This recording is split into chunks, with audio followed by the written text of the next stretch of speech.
everyone, and welcome to today's lesson called Workers Organize.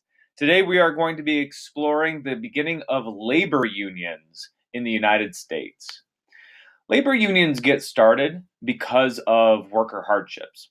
During the Gilded Age, business owners focused entirely on increasing their profits, maximizing the amount of money that they could get from their workers. To do this, they kept wages low as they possibly could. Starvation wages. Workers were barely making enough to survive. They also limited their expenses on safety equipment. So the factories were incredibly dangerous. And don't think for a second that if you got injured at work, your employer was going to take care of you. No, you were going to get fired and replaced with somebody who was healthy. So they really were working on cutting costs as much as possible. They went so far that even during winter, many workers had to provide their own coal to heat their working environment. You didn't want to work in a warm environment? Well, don't pay for your coal and your fingers will freeze. That's fine with your employer. They'll just find somebody else. Now, as businesses expanded, rapidly expanded, they wanted to cut their costs related to expansion as well. Opening a brand new factory is expensive, but finding some empty building or even a home somewhere that wasn't being used was lower cost. So many employers would just find any available space and throw workers in there.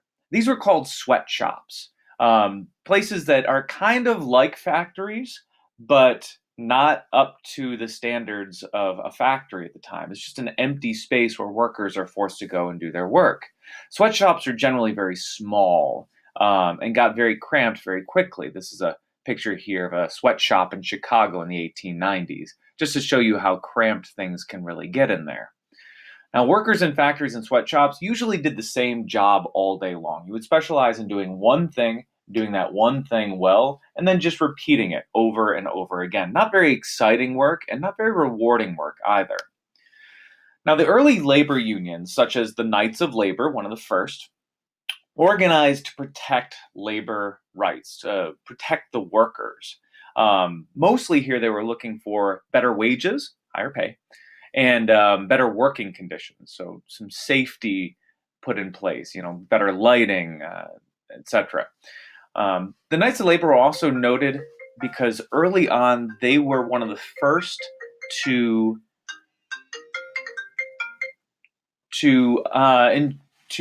allow women and African Americans to join as well. This was very rare for labor unions at that time, but they encouraged and recruited women and African Americans. Now, one of the biggest tools of a labor union is the strike. And the first union strikes were against big railroad companies. The workers were being abused and paid very poorly. And so we had the first big railroad strike happen in 1877. President Hayes intervened here and forced people to go back to work, actually sent in the military in this case. It's not always the case there, but in this case, President Hayes did that. In 1884 to 1885, however, another strike was successful.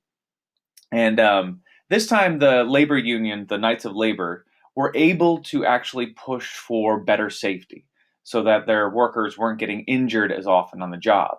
And as a result of winning this strike and getting the railroad companies to concede to their demands, the Knights of Labor become this nationally famous organization, and the labor union movement gets some momentum. But they don't have just success. There are also some setbacks. See, businesses really feared labor unions. They really didn't like them because they were afraid it would lead to socialism. Now, it's important to understand what socialism is. In socialism, workers are equal owners in a business, and workers share the profits. So when the business does well, the employees also do well because just by working there, they become a part owner in that system. Owners didn't like this. They didn't want to share their profits. They wanted to have all those profits coming to them. And they were able to get governments on their side. Cities and states frequently used police and militia to break up union meetings and try to stop unions from organizing. This is because the big business owners are able to finance the political campaigns that got these people elected to office. It's a very corrupt system. Now, the Haymarket Affair was something that really didn't work in union favor. In Chicago in 1886, a union member was killed when the police broke up a meeting. It got violent and one of those members died. The union then called a second meeting. That meeting was to happen the following day in Haymarket Square. Now, they assumed the police would show up, and people assumed that there might be some violence. But during this occasion, somebody threw a bomb into the crowd of policemen, and 6 policemen were killed from that bomb. Now, some people say it was a union member. Some people say this was planned. Others say it was not planned and that this was some rogue person. But in any case, once that bomb went off, the police started opening fire. And they fired right into that crowd of union members, and many union members were killed. It was a very violent day in Chicago, and it didn't look good for either police or unions. The Homestead Strike was a massive strike in reaction to Andrew Carnegie when he decided to cut worker pay. Andrew Carnegie was always working on bringing the worker salaries down as low as he possibly could to maximize his profits. But when the unions went on strike, Carnegie did something that hadn't been done yet. He simply fired every one of his union employees. All of them lost their jobs. And then he made an announcement that from that day forward, he would only hire non-union labor, that workers that worked for Andrew Carnegie were not allowed to unionize. And to keep this in place, he hired guards. And these guards would simply stand at the edge of his property and kept all striking workers away from his mines, his railroads, his factories. Striking workers were not allowed on his property. So this Homestead Strike failed and failed miserably. The Pullman strikes, however, had a little bit, had an interesting result here. In 1894, the Pullman Palace Car Company, they make these railroad cars right here, the luxury railroad cars for the wealthy to travel. He cut worker pay by about 25%, but he did not cut the rent that workers were charged to live in company housing. So workers were still paying the same rent, but with 25% less pay, a real hit to their standard of living.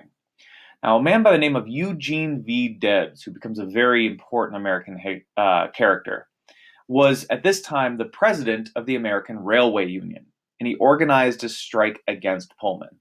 Now, President Cleveland will use some troops, government troops, and will end that strike. Eugene Debs will be arrested and actually thrown in jail, but this is the beginning of what becomes his fairly successful political career. Eugene Debs is an individual who's going to come up again and again as we move through history, but this was his first appearance in these lessons. Now, some companies did treat workers better. It's important to note that. Not everybody is an Andrew Carnegie here. There were some companies such as Procter Gamble. Procter Gamble was a soap company, and then they got involved in some other things too. But they initially went straight to a profit-sharing plan. The harder you work, the more successful our company is, the more you, the employee, will benefit. It encouraged a lot of people to work hard, and Procter & Gamble did very well. But this was not the experience that most had. In response to low wages, poor conditions, and few benefits, new labor unions were forming. And the most important and most influential becomes the AFL, the American Federation of Labor, which gets founded by this man right here, Samuel Gompers. The American Federation of Labor used a combination of strikes and boycotts and negotiation to work and push for better wages and shorter working hours. And it had a lot of success, largely because of the partnering of the strikes and boycotts. This success led to more and more membership, and greater membership meant more success. If you have 1.7 million members in the AFL, and every one of them agrees to boycott a company that is refused to purchase products from a specific company until they give in to demands, that's an incredibly powerful tool. And once you pair that with strikes refusing to work, the AFL becomes immensely powerful. And by 1984, 1904, the AFL was swelling to almost 2 million members and was tremendously powerful in the American labor union movement. All right, that is all for today. I hope you learned something, and I'll see you next time. Farewell.